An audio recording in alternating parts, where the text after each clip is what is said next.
Армысыздар, сіздермен бас бармақ арнасы. Аяқты емдеу үшін димексидті қалай дұрыс қолдануға болады? Неліктен ол табанға қолданылады? Бұл препараттың ерекшелігі неде? Және дәрігерлер мен пациенттер оны не үшін қолдануды дұрыс көреді?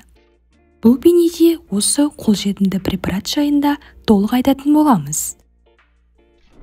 Димексидтің артықшылықтары қандай?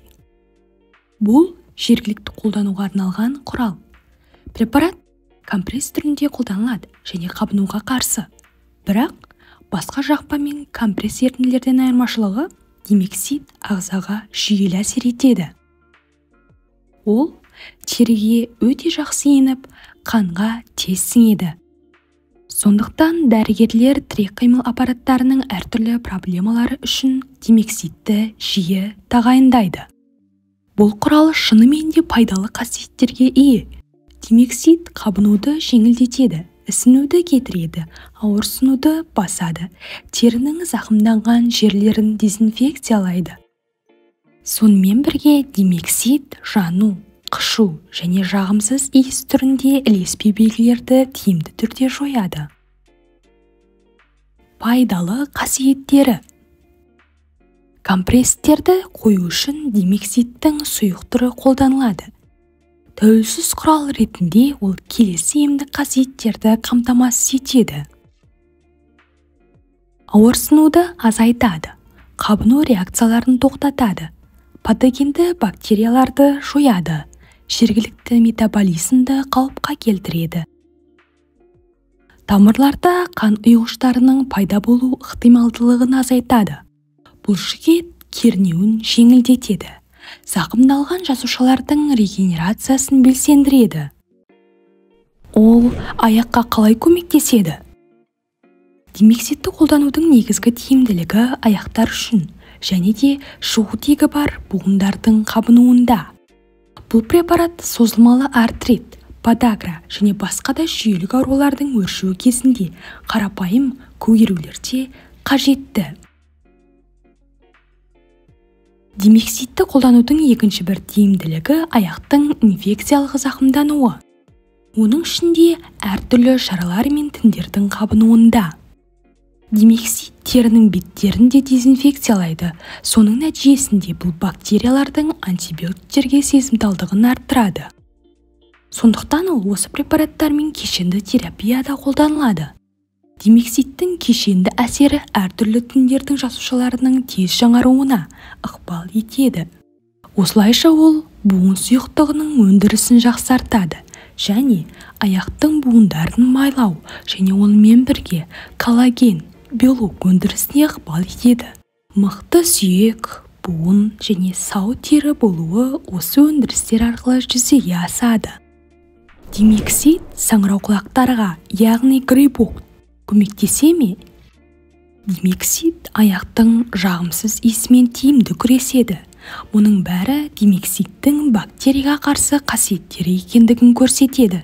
Өйткені аяқтың жағымсыз иісі ол ең бірінші бактериялардың аяқ бетінде көбеюі. Ауа өткізбейтін аяқ киім уақыт өте келе тері мен тырнақтың нашарлауына әкеледі.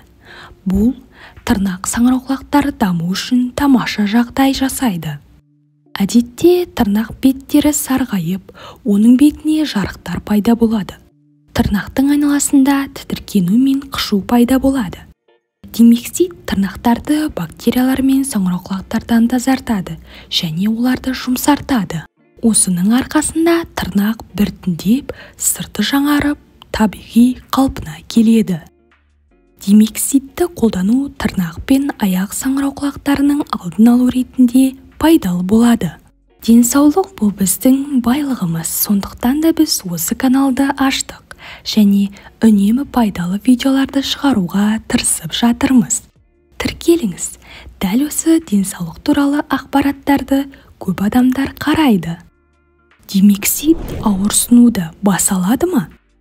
Бұл препараттың нұсқаулары оны жарақат пен қабыну кезінде ауырсынуды басу үшін қолдануды ұсынады. Ауырсыну синдромын азайтудың өз мүмкіндіктерінен басқа, димексид жасуша мембранасының өткізгіштігін арттыруын басады. осының әсерінен басқа ауырсынуды басатын дәрілер, қабынуға қарсы препараттар тіндердің жасушаларына жақсы енетін болады. Бұл тағы бір димексидті медициналық препараттардың кең спектрімен бірге қолданудың маңызды плюсы.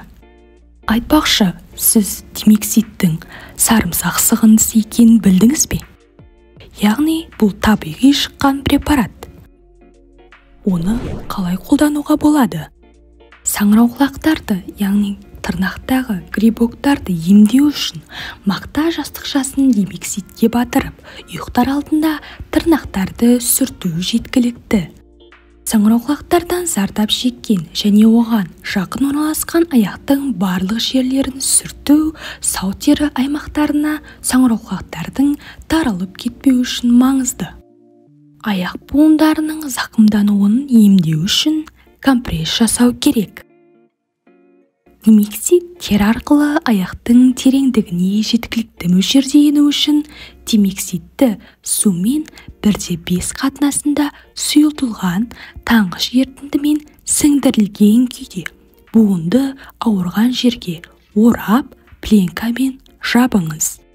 Мұндай компрессті 40 минуттан асырмай сақтаңыз. Димексидті кімдерге қолдануға болмайды?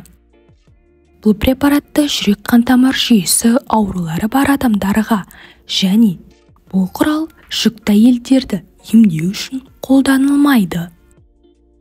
Бауыр мен бүйректің ауыр патологияларында қолдануға болмайды.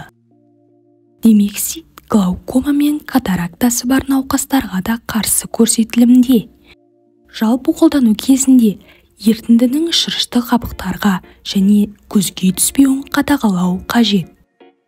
Бірінші рет қолданған кезде димексидке аллергия жоқ па, бар ма тексеру керек.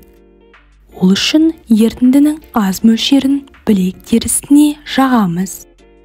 Аллергия бар болса, қолдану орнында жану, яғни қызару сезімі пайда болады. Сіз димексидті қолданасыз ба? Ол сізге қандай ауруларда көмектесті? Комментарийге қалдыра кетіңіз.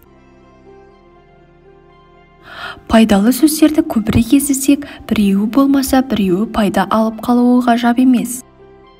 Соңына дейін көрген болсаңыз, лайк басып, комментарийге өз пікіріңізді жаза кетіңіз. Әрқашан деніңіз сау болсын және энергияға толы болыңыз.